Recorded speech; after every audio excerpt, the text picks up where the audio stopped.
little bottle here. The top is brass and the content of the bottle is copper, so I'm guessing it's a fire extinguisher.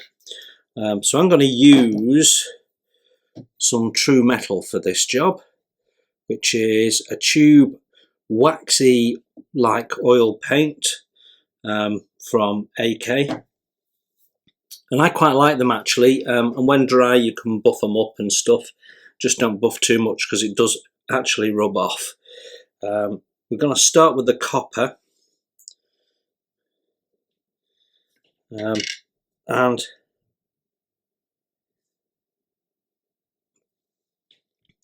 just use it neat from the tube. You could probably thin it with linseed oil or terps or something, I don't know.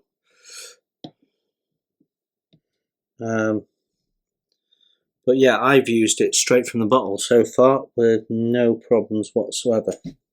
Now then, let's see.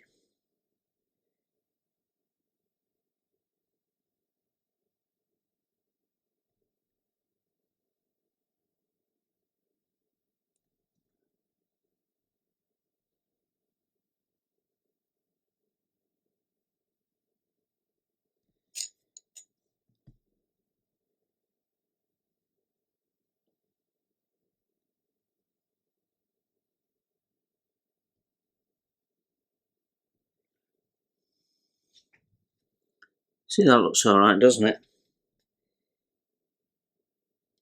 I think you can probably see it better on camera than I can see it.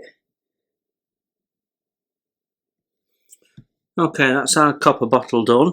I need to do a little bit of touch up. Let's do the brass top.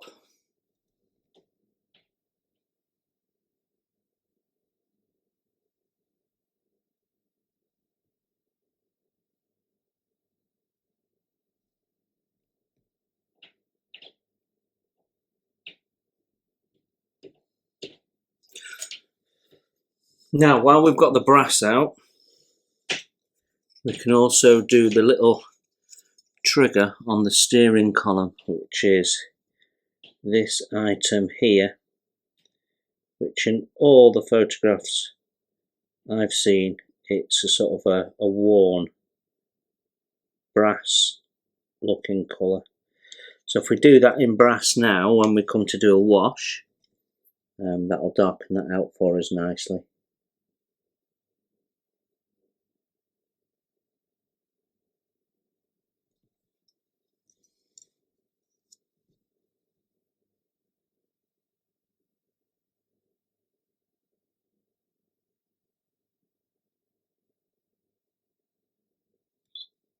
The instructions call for the wheels here to be completely black, but in one or two of the photographs I saw online of some museum pieces, they had like, for want of a better word, some form of cord, a string or something wrapped around them, and it just gives them this slightly more colourful look, which I really quite liked. So I'm going to try and emulate that. I'm using Humbrol 103 here, which was the same colour we used on the Mary Rose sails,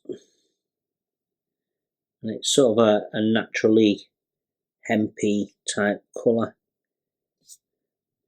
So I'm hoping that that's going to look okay and look a little bit different. So I have mixed Vallejo orange brown with a spot of red primer. It's probably 1 part red primer, 2 part orange brown, roughly. I just did it till I got that colour. So this orangey, yellowy brown colour is the colour that I want to do on this bottom radio set here, rather than the black. So because I've seen that on a couple of pictures now, and I quite like the fact that it's different, breaks it up a little bit. So that is my plan, but not with this paintbrush because it's way too thick. Let me get a brush and we'll sort that out.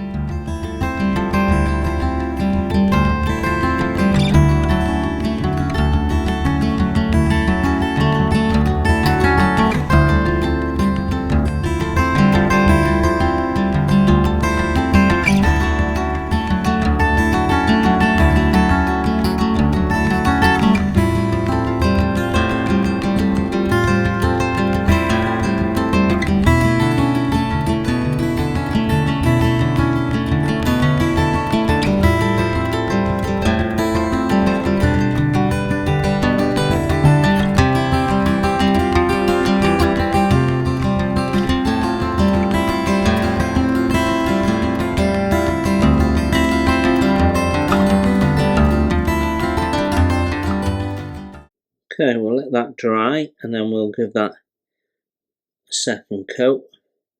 That's probably going to be enough for a second coat. Then we'll have to pick out all the little knobs and dials.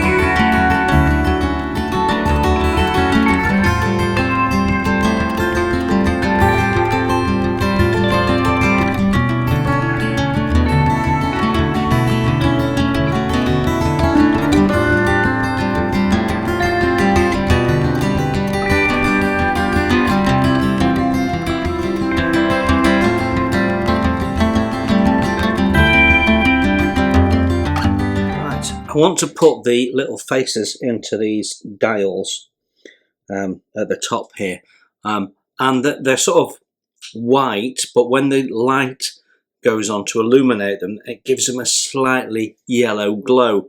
So what I've done is I've mixed a small amount of Humbrol 103 with Humbrol 34 to make a very, very light, slightly creamy colour.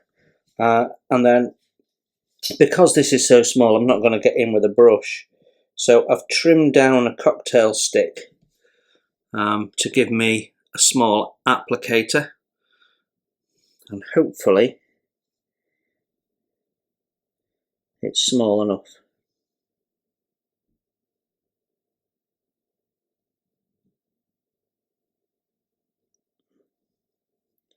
Yeah, there we go, one in.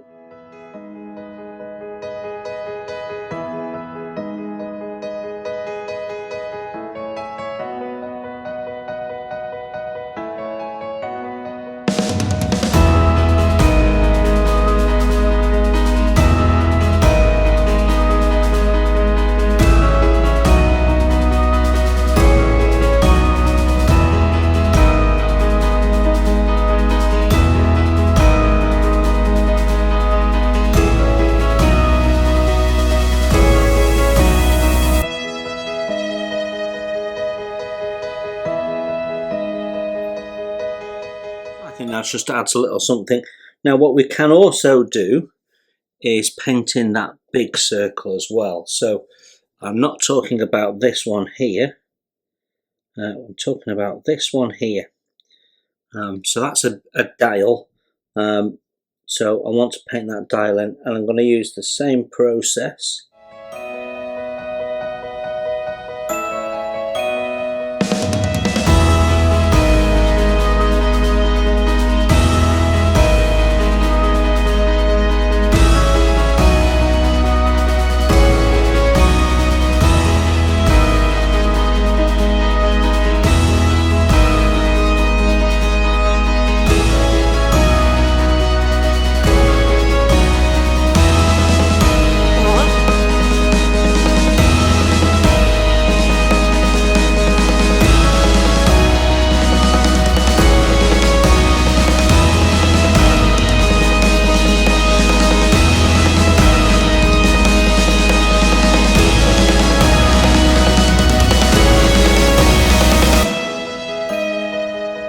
And go ahead and touch the black knobs in afterwards.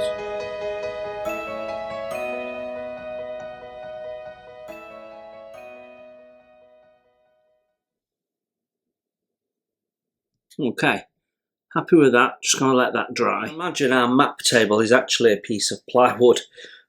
So using the orange, brown and red mix that we made, I'm going to do a bit of dry brushing to emulate a sort of scuffed up surface.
nearly there, but not quite.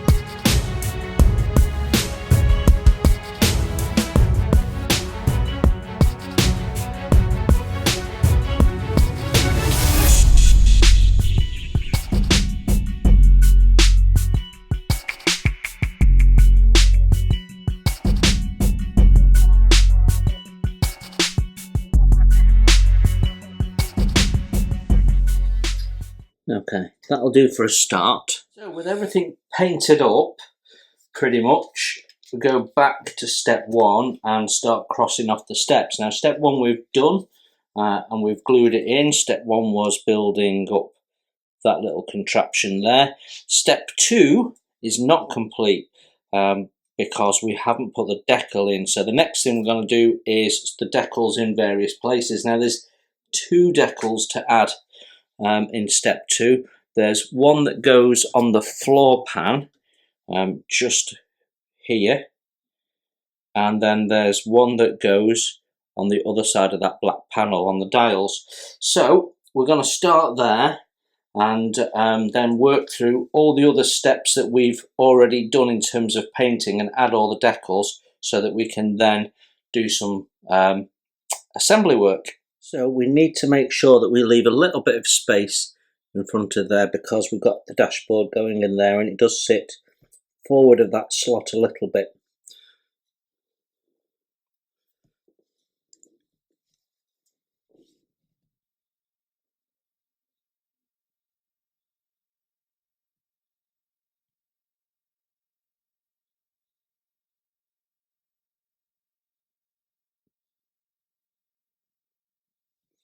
There we go, that should be just fine.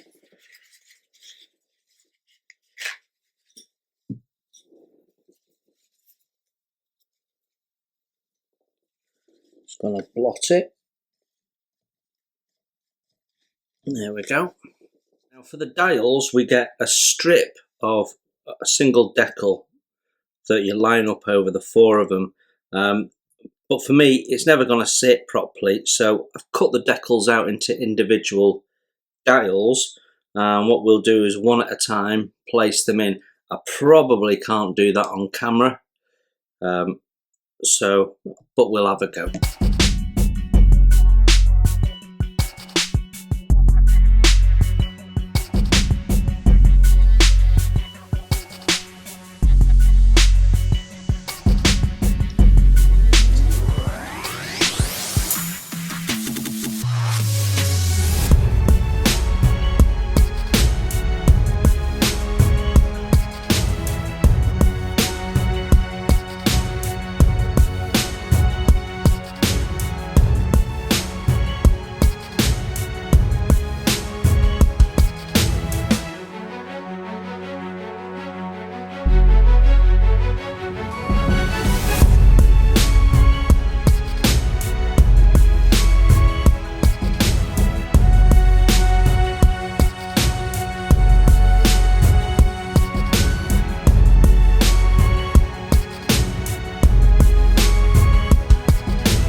microset. That's our last decal for now. So going back to our build process, step 2 is now done because we've done the decal, or 2 decals that are on there. Step 3 has us build this seat, which we haven't finished because we painted the cushions separately. So we need to just glue this cushion in, and then we can say that we are done with step 3. So I'm just going to put that in place.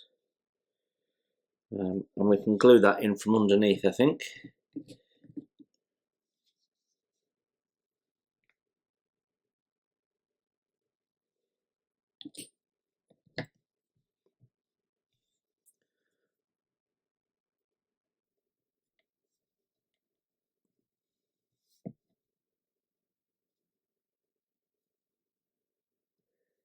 Yeah, that seems to be in okay. It's supposed to overhang a little bit. So we can put that to one side as done for now. Step 4 has us adding this seat that we've just built up.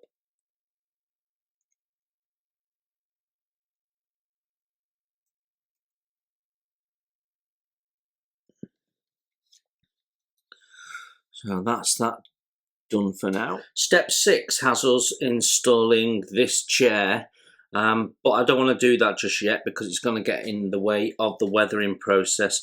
So I've just left it in loose for now. We know it fits without any issues, so that's okay. Right then, that gets us through to step 10.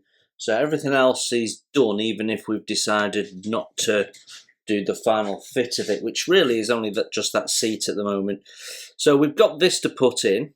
We do have a little bit of touch up to do in a couple of places, I've noticed, but I haven't done any varnishing yet. We're going to be doing that in a minute or two. And there's a nice system here, but you have to put it in a particular way. So we've got these 2 little location points here which slot into these lugs. So this basically slots down, but this tab here goes into these little location points underneath and cements in. So you've got to sort of get it down and then swing it back up, if you like. So the trick is to make sure you've got that underneath before you start trying to engage the location tabs.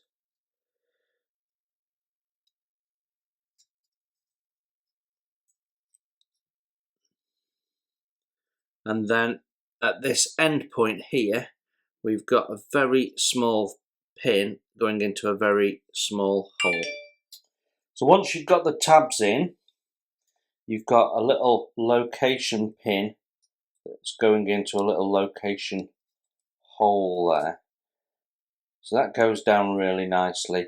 Getting these to sit is a little bit more problematic, and I think that is because we've got paint on the location points.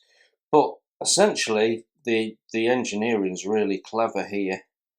Now I think if we put some liquid poly in there, just heating that up will be enough to make that fit, because it's nearly there. So I'm quite happy with all of that as it currently is. So let's get this glued in.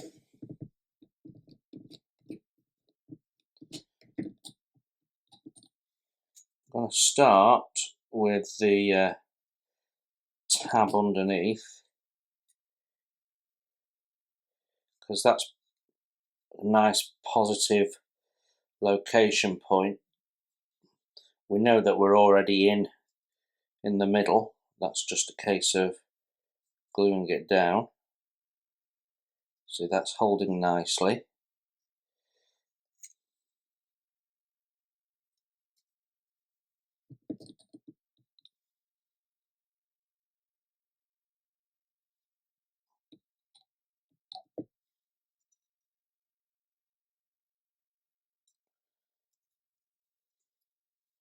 Though it looks quite fragile, because of this sort of stronger plastic that Airfix are using, you can manipulate it a little bit and not worry so much.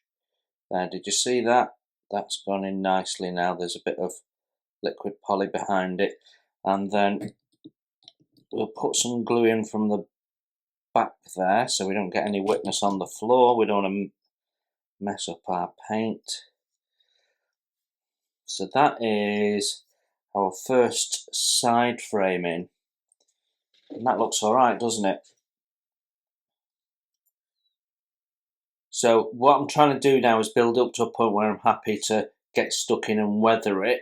That means we can't put the other side on because we need access. But yeah, that looks great.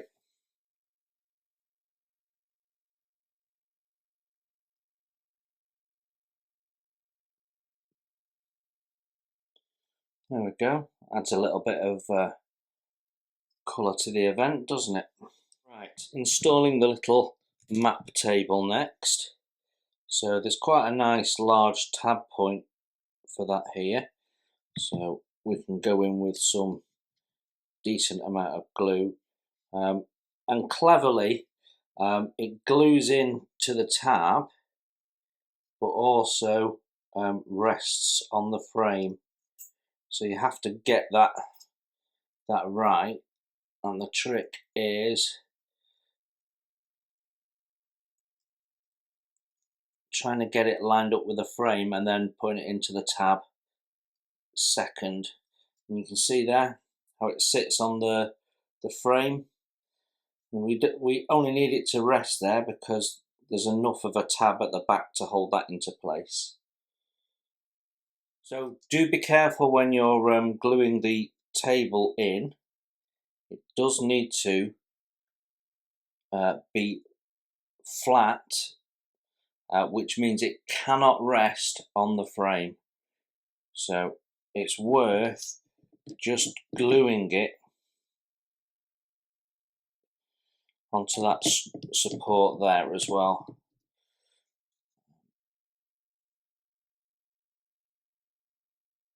There we go.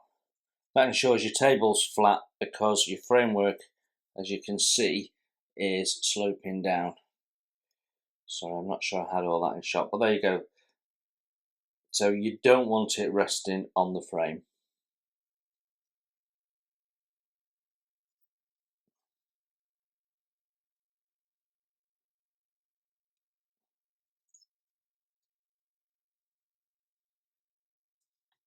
The fit of this unit, all the controls and what have you, is quite loose, so we can afford to put some thicker glue on there, and then we can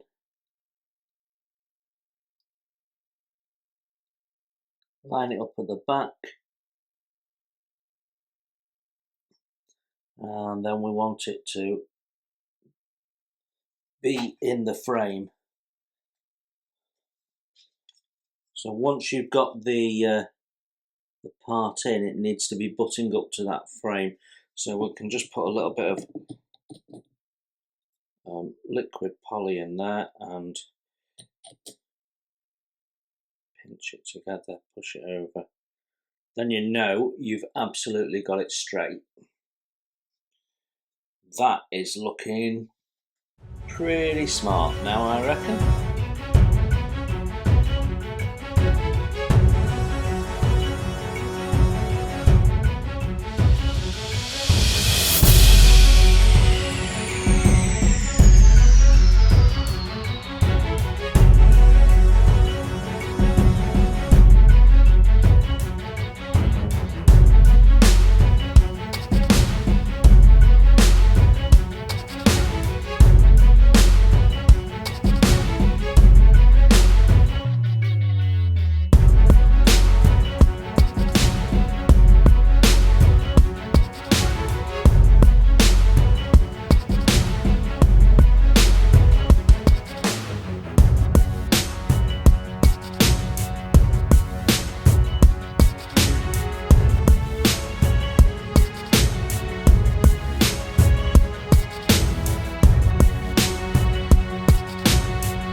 Right, our radio set is now ready to be installed, and it basically fits into this little groove here, and this little location point here, and actually the fit is so good that you can put it in and it just sits there. So my plan is to put a little dab of glue on the location point on the side frame there, in the first instance.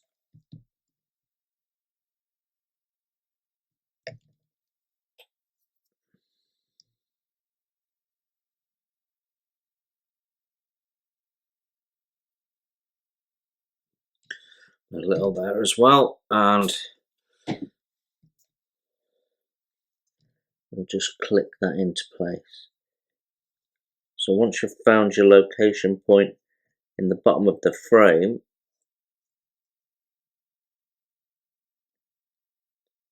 it just naturally finds that piece on the side there, and then it's just about making sure you've got the orientation correct. As it's been pushed backwards into that section squarely, it should all fit. So there we go. Okay.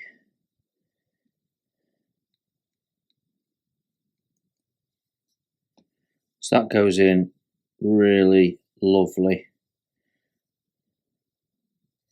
You can see that behind the part there, they've put some little wedges in just to hold it correctly into position. So what we can do is we can use those as liquid poly points.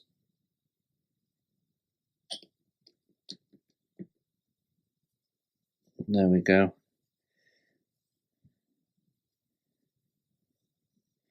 So I guess we want to paint the rest of that in the interior green, and this edge and what have you. So perhaps we need to do that next. We can do that brush painting. I'll have a look at the glass that's going in and see whether that's got a frame or not, and whether that's going to be visible. So we'll have a check of that in a sec. In the meantime, let's glue this other one on. You can see these wedges here that are designed to keep the part in the right position. So that is a lovely bit of engineering, thank you.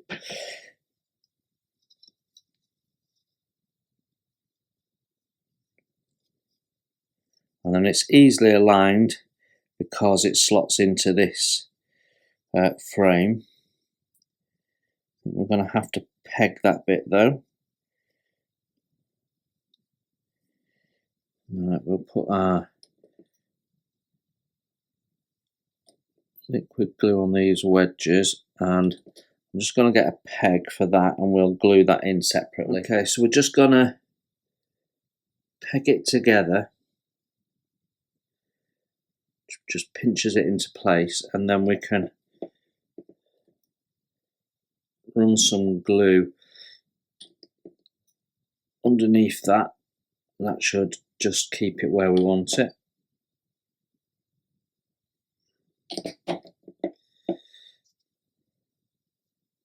That fits beautifully, doesn't it? So we'll leave that to dry. I'm just going to have a look and work out what we need to do with the glass. So just scrubbed ahead in the instructions and had a look, and the way the glazing is going to fit is it's going to fit into this little recess here, and that's basically its location point, which means some of this will be visible. There is a frame around the glass that will be painted, but there's so much glass that pretty much everything inside here you're going to see. So we need to paint this in. So I'm not going to get the airbrush out for that. We're going to hand paint that in. It'll just be quicker. It's just a small area.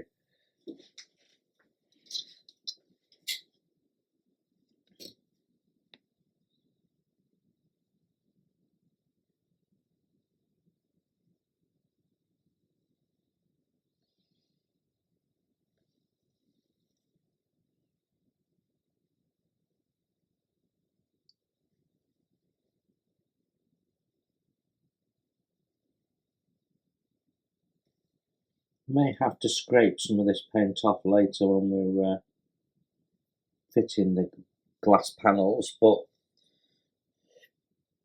I'd rather do that than have to try and paint bits in again later on.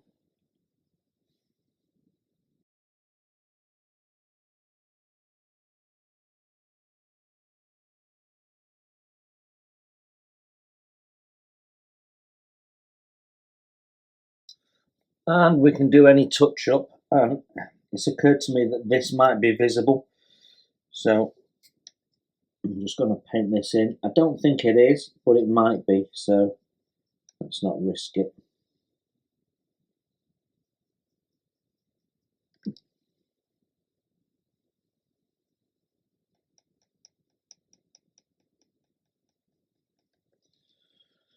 Trouble with Tamiya paint is it thickens up quite quickly when you're brush painting.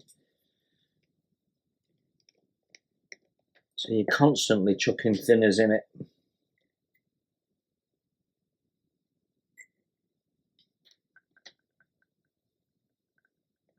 Right, we're ready to add varnish, and I'm going to use this polyurethane varnish. It's a satin, because when you look inside aircraft cockpits, matte they are not. So we're going to give it a satin varnish, and that's a precursor to doing some washes and some weathering.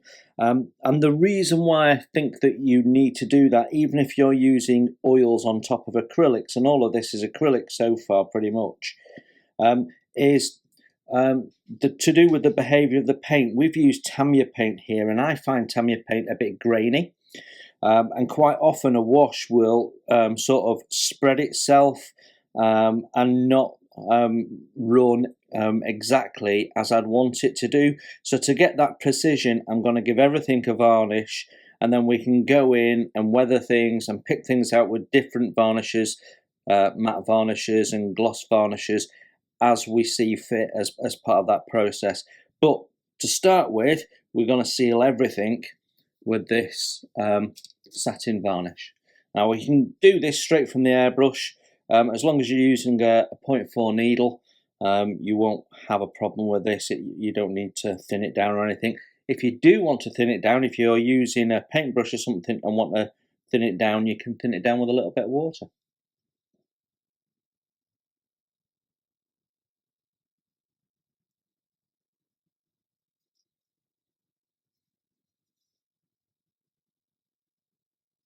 There we go. That's the back end of our machine gun, I guess. Okay, I have mixed my own wash, and we are just in the process of starting to put this down.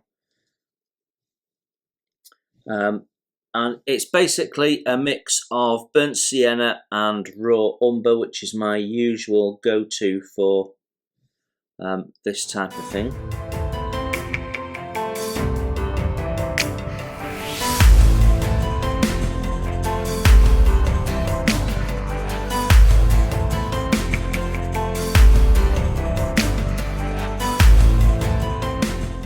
Now, I have recently done a video on making your own wash, so if you're interested to know how I did it, you can go and find that.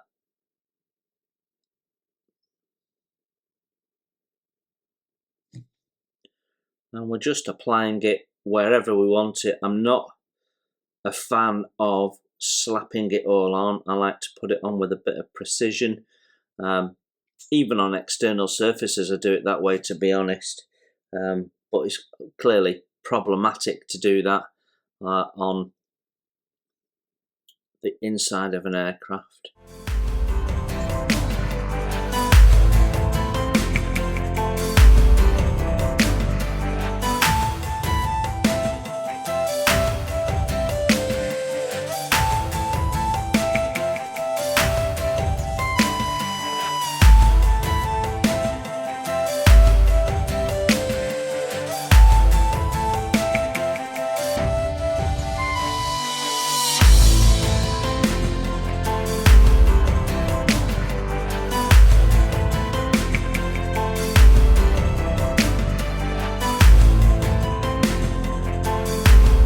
Okay, I'm going to crack on with doing this. I'll come back to you if there's anything I think needs to be pointed out, but you get the idea, and I will see you on the other side. Okay, our wash is done. We've given it a bit of a grimy effect. I've just gone in and taken a little bit off some of the walkways and anything that looked a little bit too heavy. So the next stage will be to dry brush with the cockpit green again, just to highlight some details, and then we've got some chipping and various bits and pieces we can do. I don't want it to be too heavy, but at the same time, I don't want to just skimp on it when we are going to be able to see a lot of what's in here. Just lighten the green a little bit, just to give us a little bit of contrast when we're dry brushing. I have a brush here that I use for dry brushing. It's a 3/16, whatever that means, but it's quite a nice brush for this task. So let's get on with the job at hand.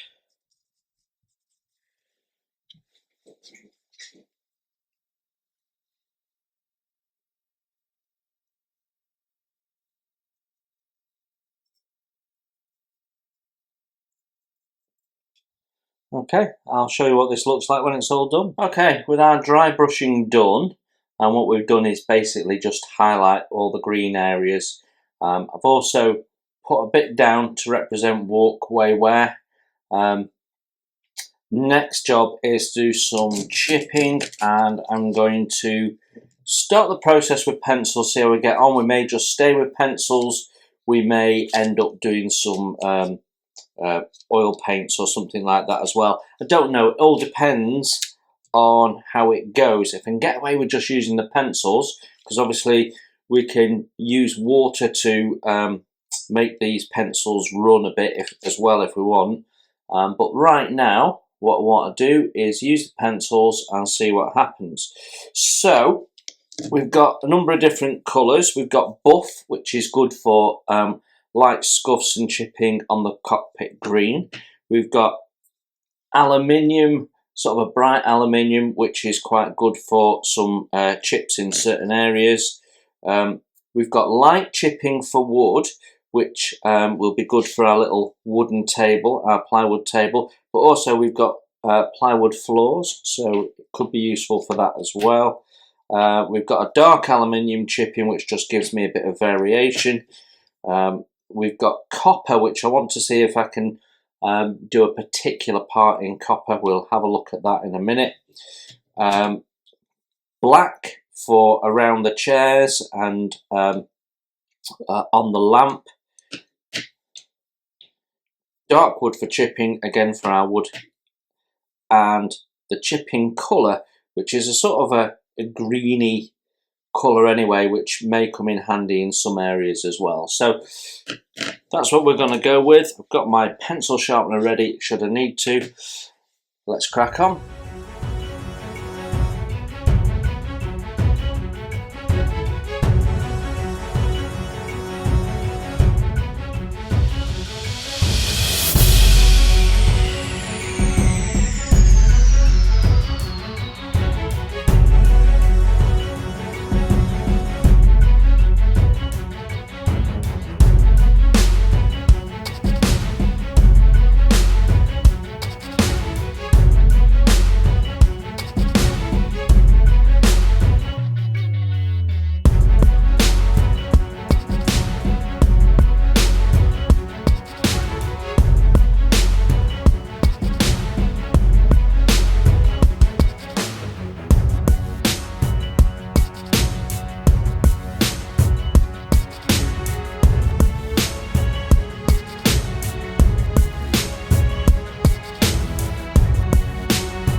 Okay.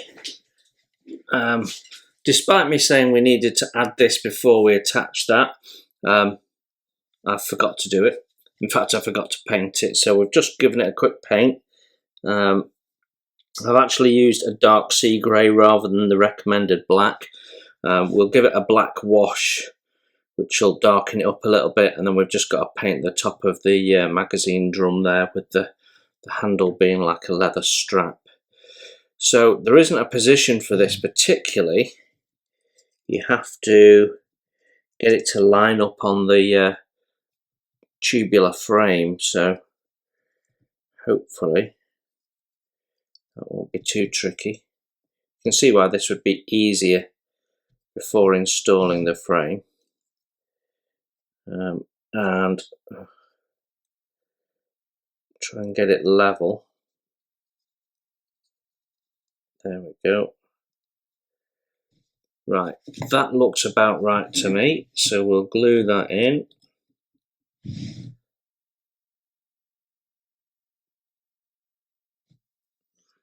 Okay, that looks okay. Right, so we can cross step 23 off as done.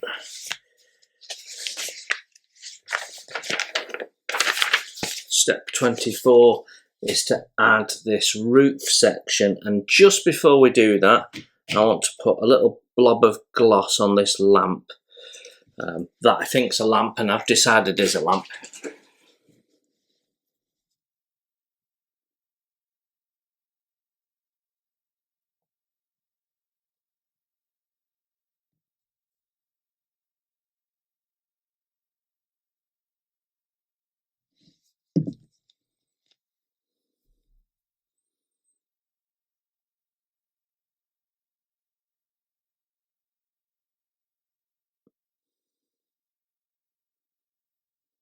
Okay. We shouldn't need to come into contact with that when we're putting this in. So this is now my first opportunity to dry fit this, and we've got some two location points in the top for those. So let's just see how we get on.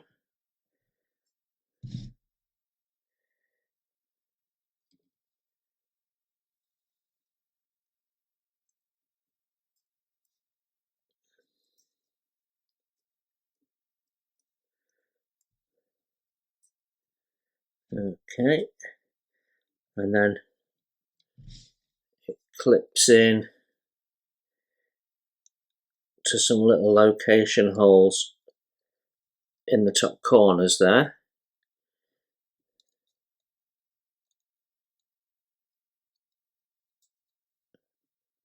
And the same at the back there.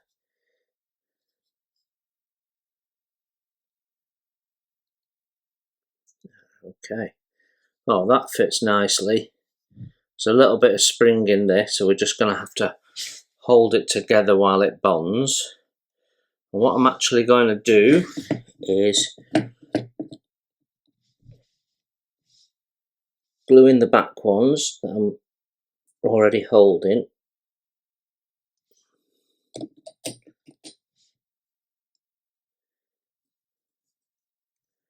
And then just pinch together the middle ones. The middle ones just sit on top, they don't go in as such, so worth just putting my finger on the top just to make sure it's all pressed down.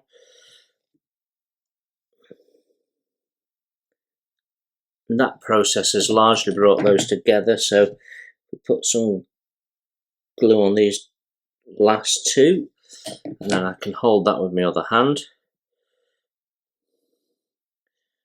There we go. So that fit was lovely.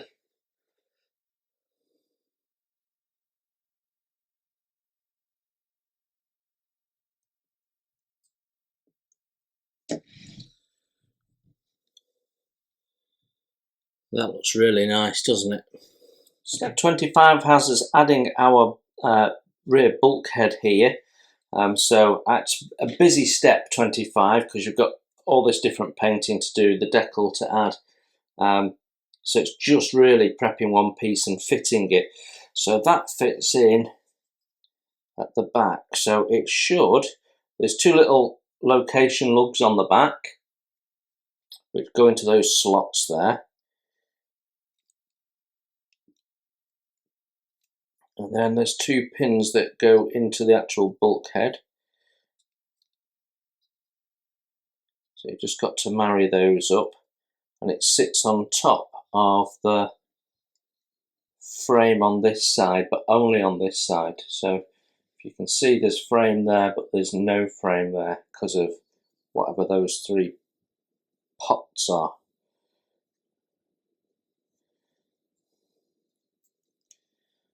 Now, when you look at the bulkhead, you've actually got two holes there for the two end pieces, so lining those up could be a little tricky. So I'm going to sit down and do that.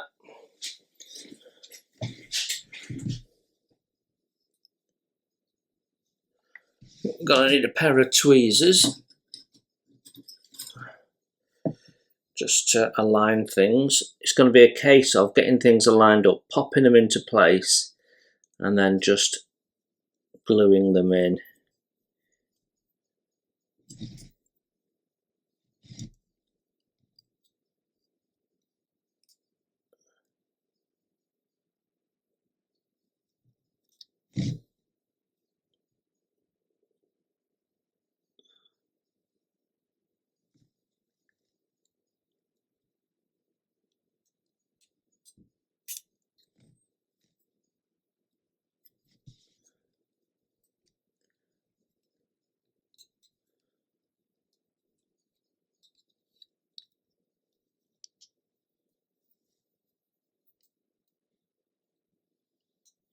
There's a tendency for this piece to lean backwards, which means your parts aren't making contact.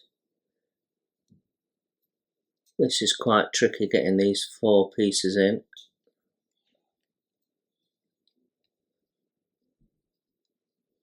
I think what I'm going to do is just open up the holes just ever so tiny bit wider than they are, especially for the roof bit of frames, which is quite wide.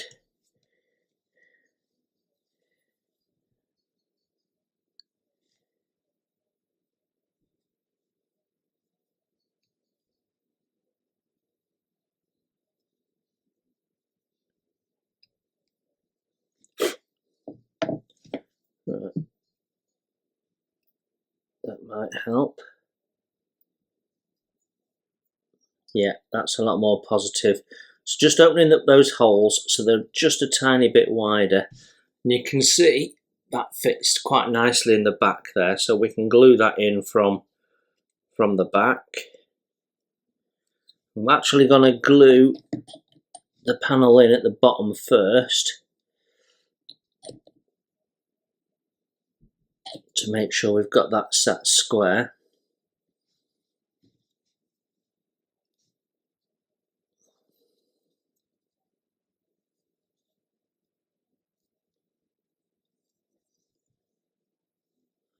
And then we can glue these in from the back.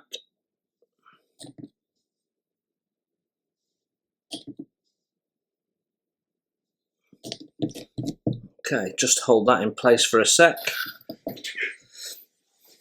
Now I found that this at the bottom, if you put this in correctly at the top, it flicks out a little bit at the bottom.